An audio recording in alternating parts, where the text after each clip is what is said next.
सभी को नमस्ते। आशा है आप सभी स्वस्थ होंगे और फेस्टिवल्स का जो सीज़न चल रहा है उसमें आप सभी जो है अपने स्वास्थ्य सुरक्षा को ध्यान में रखते हुए सावधानी पूर्वक उन त्योहारों को मना रहे होंगे। आज जो हम लेक्चर लेने वाले हैं वो है हमारा विशिष्ट बालक, जो हम टॉपिक पढ़ रहे थे उसी से संबंधित है। हमने पिछले लेक्चर में इसमें शुरू किया था फिज़िकली हैंडीकैप्ड बालक, इनके बारे में हमने लेक्चर जो है वो शुरू किया था। इसमें हमने देखा था कि फिज़िकली हैंडीकैप्ड हम किन बालकों को कहते हैं और इनकी क्या विशेषताएं होती हैं, इन बालकों की मुख्य विशेषताएं जो हैं वो क्या होती हैं, इसका अध्ययन हमने किया था।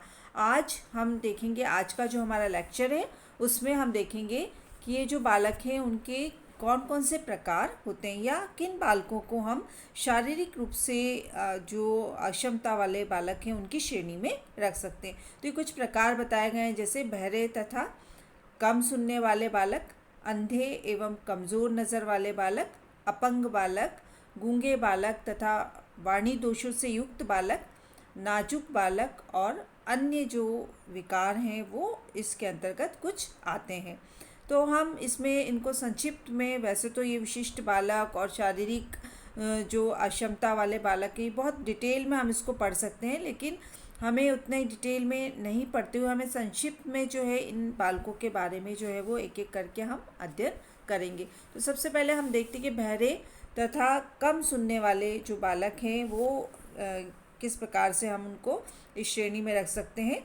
कि ऐसे बालक, इनके लिए बधिर शब्द का उपयोग जो है वो किया जाता है जब बालक बोलने से पहले ही अपने सुनने की क्षमता जो है वो खो देता है। परंतु कई बार ऐसा भी होता है कि दुर्घटना या गंभीर बीमारी से ग्रसित होने के कारण बालक जो है वो बोल तो सकते हैं मगर सुनने की शक्ति जो है वो उनकी समाप्त हो जाती है। परिणामतः बालक पूर्ण रूप से जो है वो बहरे हो जाते हैं। कम सुनने वाले जो बालक होते हैं जिनकी श्रवण शक्ति सामान्य बालकों की तुलना में कम होती है, वे तीव्र ध्वनि वाली आवाज़ को ही सुन पाते हैं, अतः उनके समक्ष जोर से जो है वो बोलना पड़ता है। जो कम सुनाई देना अथवा जो पूर्ण बहरापन जो है वो वंशानुगत एक रोग भी हो सकता है। भारत में जो है वो बहरे बालकों की अपेक्षा कम सुनने वाले बालकों की संख्या अधिक है, अतः ऐसे बालकों पर विशेष ध्यान देने की आवश्यकता है। उनकी शिक्षा जो है वो भी विशेष प्रकार की होना चाहिए। मतलब एकदम हम कहें कि पूर्णतः बहरे की अपेक्षा ऐसे बालकों की संख्या अधिक होती है जो कम सुनते, सामान्य से जो है जिनकी श्रवण शक्ति जो है वो कम होती है। अब ऐसे बालकों के लिए क्या किस प्रकार की शिक्षा की व्यवस्था हो, तो इनके लिए जो है वो अलग से विद्यालय जो है वहाँ पर उन बालकों को भेजा जा सकता है। इनका पाठ्यक्रम जो है वो सामान्य बालकों से जो है वो भिन्न होना चाहिए। इन्हें पढ़ाते समय जो भाषा, चिन्ह, श्रव्य दृश्य साधनों का उपयोग जो है वो किया जाना चाहिए, जैसे चार्ट, पोस्टर, फोल्डर्स जो होते हैं या टेलीविज़न आदि जो है, इसके माध्यम से जो है वो इनकी जो पढ़ाई है वो की जानी चाहिए। इनके लिए जो है कम सुनने वाले बालक बधिर बालकों से भिन्न होते हैं, अतः इन्हें सामान्य बालकों के साथ बिठाकर भी पढ़ाया जा सकता है। मतलब ऐसे बालक जो पूर्णतः बहरे नहीं है लेकिन कम सुनते हैं, इन्हें सामान्य बालकों के साथ हम जो है वो बिठाकर शिक्षा दे सकते हैं। इनके लिए जो है वो औद्योगिक या इस तरह की जो व्यावसायिक शिक्षा है वो इनके लिए उसका प्रबंध जो है वो किया जाना चाहिए। और साथ ही जो है पढ़ाते समय खेल विधि जो है इसका उपयोग जो है वो इनके लिए किया जा सकता है। और होठों को हिलाकर बोलने तथा पढ़ने का अभ्यास जो है वो इनको कराना चाहिए। तो ये तो हुआ कि किस तरह से इनकी शिक्षा की व्यवस्था जो है वो की जा सकती है। इसके बाद हम देखते हैं दूसरा जो प्रकार है अंधे एवं कमज़ोर नज़र वाले जो बालक होते हैं।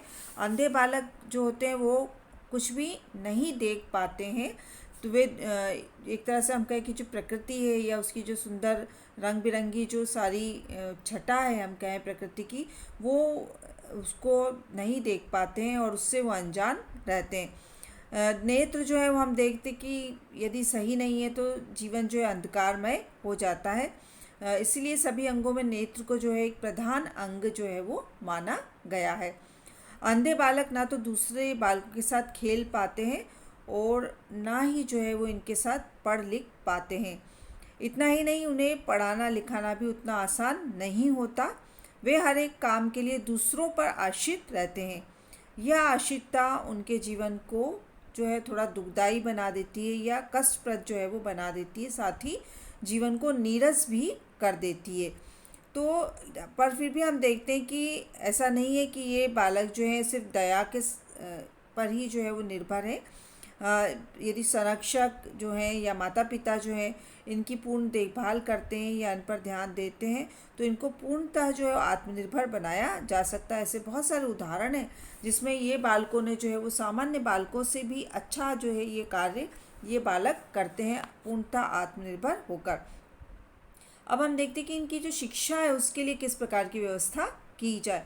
तो अंधे बालकों को अलग विद्यालय में पढ़ाने की व्यवस्था जो है वो की जाना बहुत ज़्यादा आवश्यक है।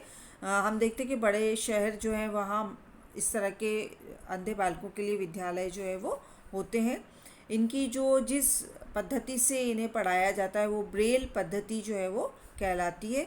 इनका पाठ्यक्रम जो होता है वो भी सामान्य बालकों से जो है वो भिन्न होना चाहिए और इनके साथ बहुत सहानुभूतिपूर्वक प्रेम पूर्वक जो है वो और बहुत जो है वो एक स्थिरता के साथ जो है वो इनको पढ़ाया जाना जो है वो आवश्यक होता है। साथ ही जो है वो परिवार समाज के लोग शिक्षक जो है इनको किसी प्रकार का भार ना समझें और इनके समायोजन इनकी शिक्षा जो है उस पर पूर्णतः ध्यान देते हैं तो इनको संवेगात्मक अस्थिरता जो है उससे बचाया जा सकता है। और यदि माता पिता इनको दिल से स्वीकारते हैं तो ये बच्चे जो है उनमें भी आत्मविश्वास जागृत होता है।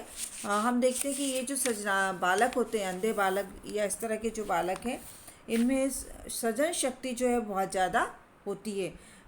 ऐसा कहा भी जाता है कि भगवान ने इनकी एक इंद्री ले ली लेकिन इन्हें बहुत सारी दूसरी क्षमता जो है इन्हें इनके पास होती है।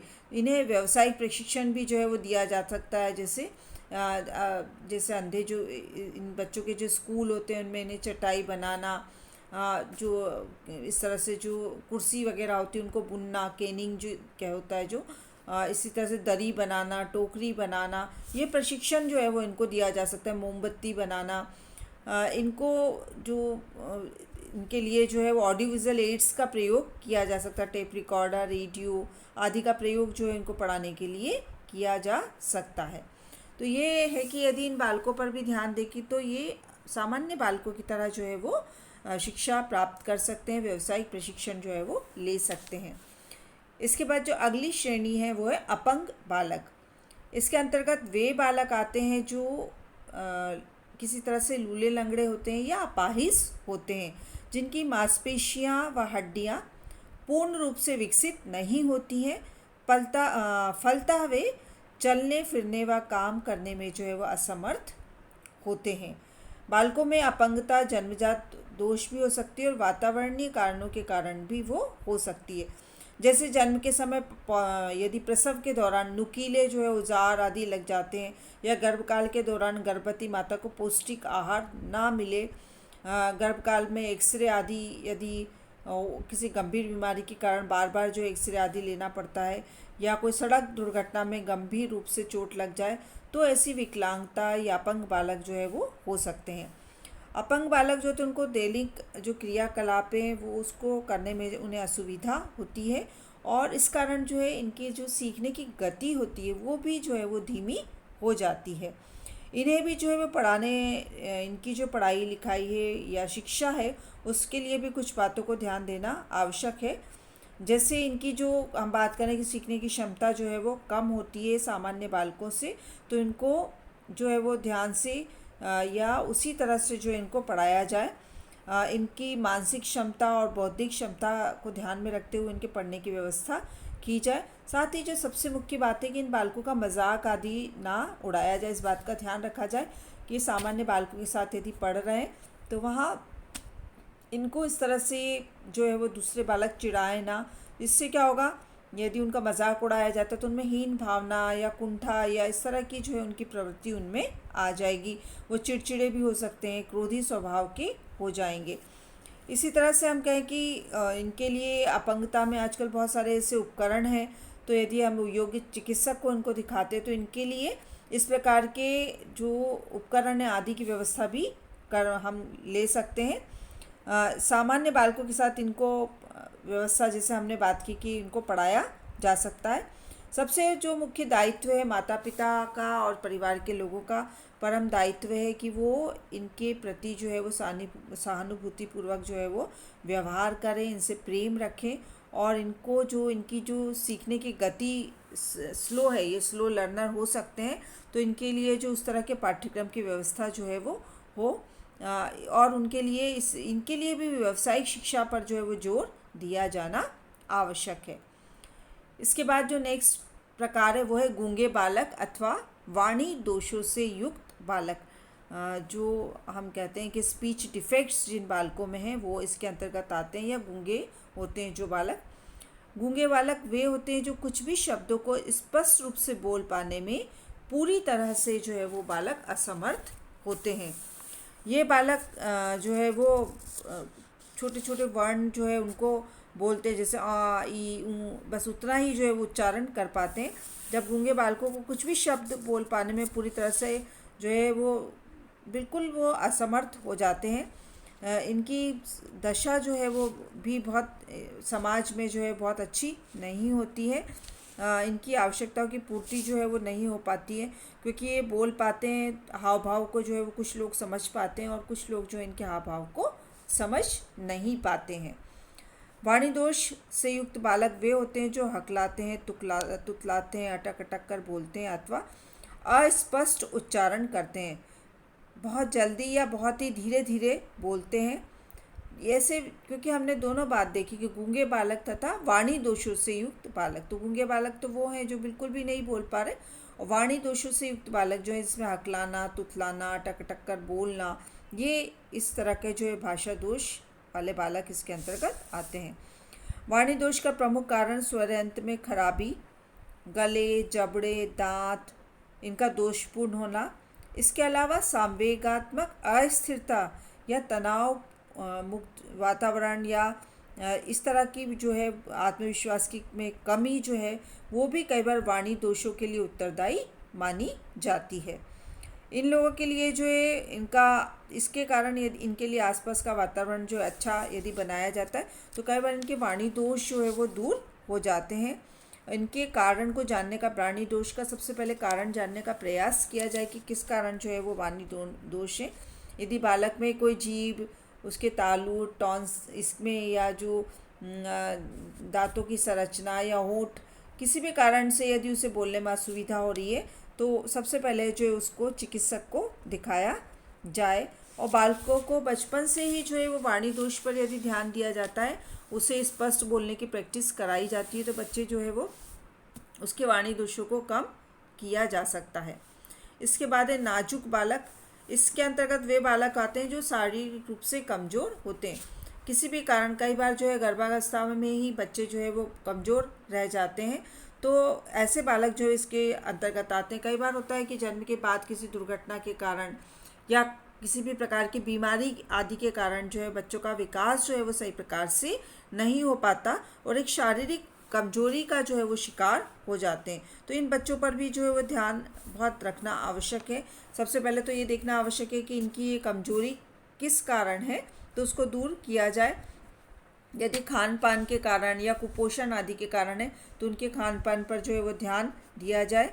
इन्हें भी जो है वो सामान्य बालकों के साथ इन बालकों की शिक्षा दीक्षा दी जा सकती है, लेकिन इस बात का ध्यान रखा जाए कि अन्य बालक जो है वो इनका मजाक ना उड़ाएं, बल्कि ये इस तरह का इनके साथ व्यवहार हो कि उन बच्चों के साथ अपना अच्छे से समायोजन जो है वो स्थापित कर पाएँ।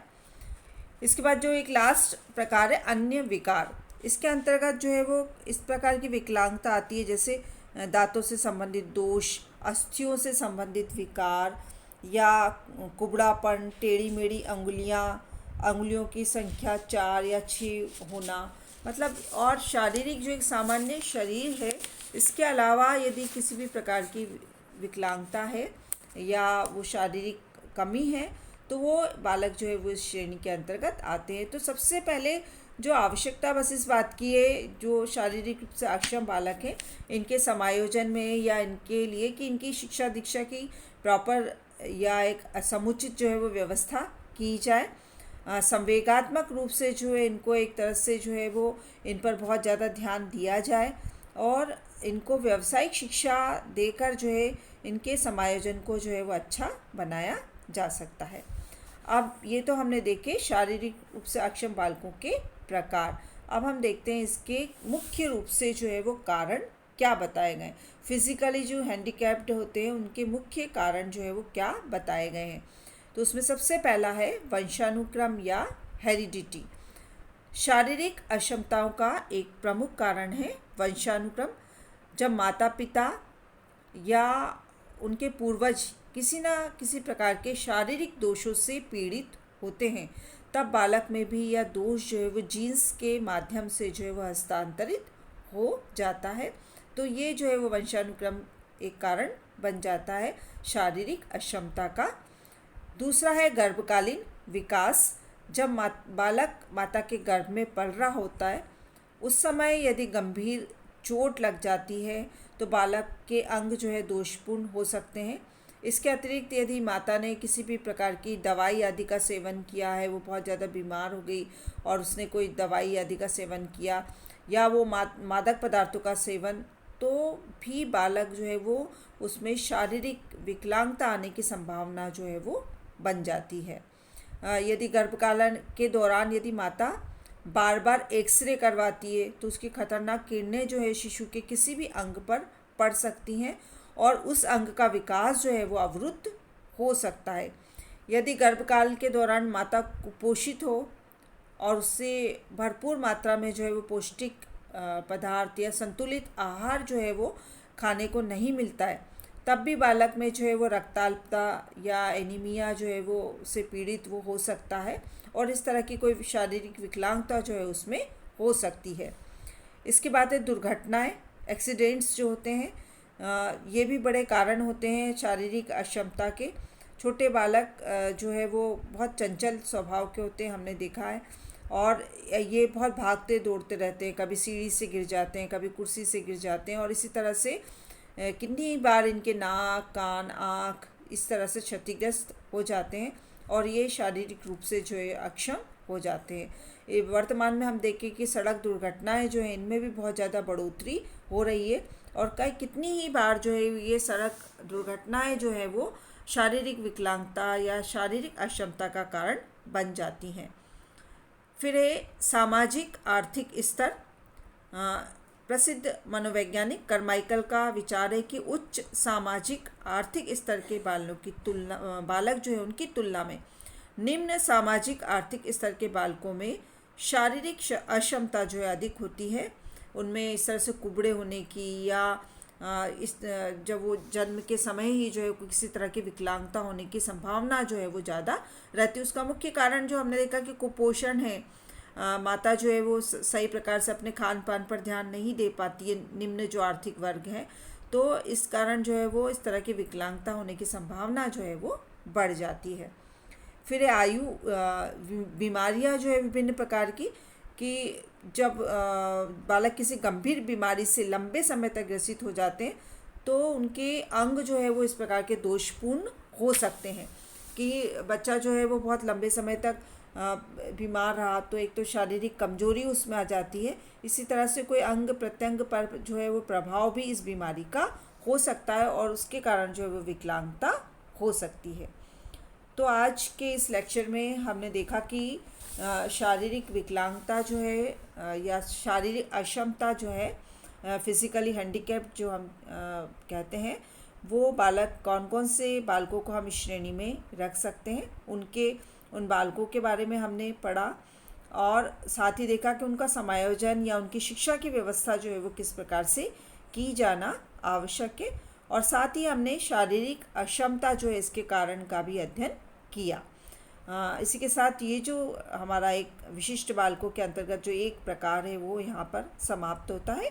हमारा जो नेक्स्ट लेक्चर होगा विशिष्ट बालकों से संबंधित, उसमें हम इसके अगला जो एक प्रकार है मानसिक रूप से जो कमज़ोर बालक होते हैं उनकी क्या श्रेणी है, उनके क्या विशेषताएं होती हैं, उनके क्या कारण हैं, उस टॉपिक का हम अध्ययन करेंगे।